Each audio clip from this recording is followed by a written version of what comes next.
Hey, what's going on, everybody? This is Tyrone back with Tech Life, and T-Mobile has officially released their second quarter earnings, and the numbers are solid. They are really solid.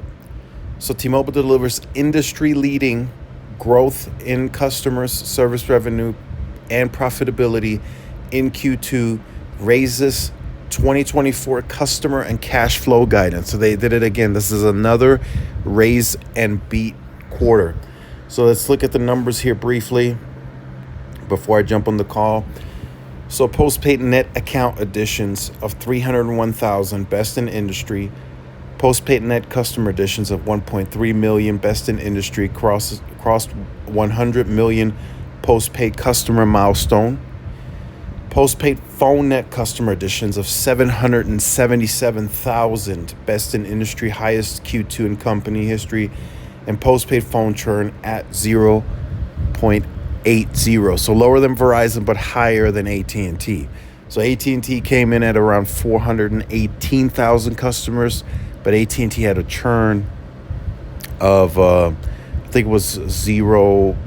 It was either 0.72 or 0.70. That was AT&T's churn. So AT&T had the best churn in the industry, as I called out.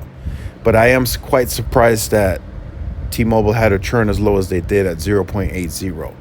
So they're doing pretty good for increasing prices and everything else that they've done. The churn is doing pretty decent, and they came in even lower than Verizon with a price increase that they initiated. So high-speed internet customer additions of 406,000, best in industry, highest share of industry net additions ever. So again, they beat Verizon, and of course they beat AT&T's internet air numbers, but AT&T is not trying to outgrow them. But I think Verizon, if I remember, came in at like 346 or some thousand, and 377,000 total with Fios. T-Mobile beat that, and they came in at 406,000. So that's what T-Mobile does. They know how to grow, and they know what to initiate per every competitive quarter to get to the numbers that they want to get to.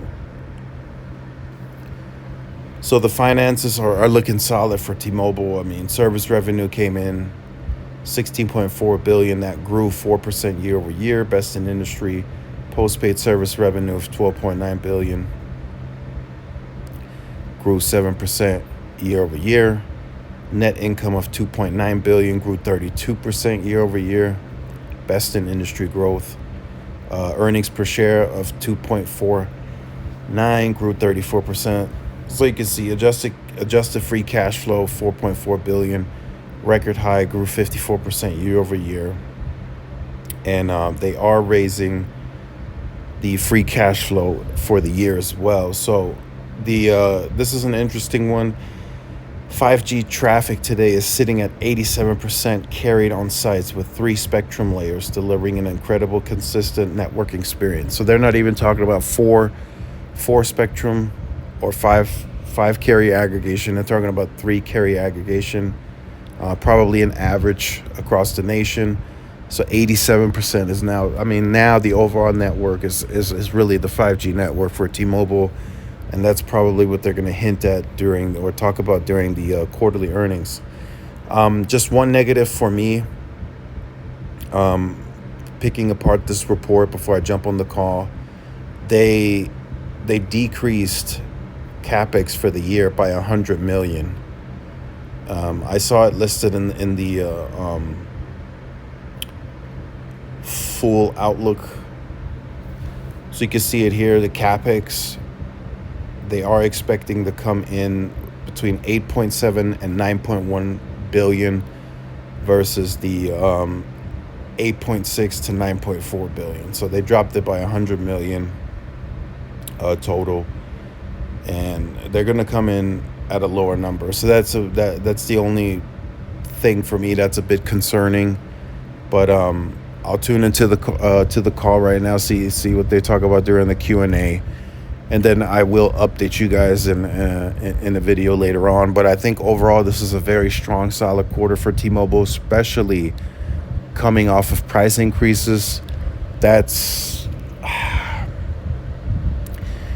a bit concerning if you want to take it that way. If they raise price on what I consider to be the most sensitive customers when it comes to pricing, cost sensitive, and their churn is only at 0.80. I'm not saying or alluding that they're going to increase prices next week, but just be on the lookout for more changes perhaps. I'm just giving you guys a heads up. I was expecting the churn to come in at like 0.90, 0.95 because of the price increase, but they managed to come in 5 basis points lower than Verizon, and that's, in my opinion, that's impressive for a customer base that's very price sensitive. For T-Mobile to come in at a 0.80, that's impressive in my opinion. So let me know your thoughts in the comments. Like, share, subscribe if you're new. Follow my social media outlets. This is Tyrone with Tech Life, and I'll see y'all in the next one. Peace.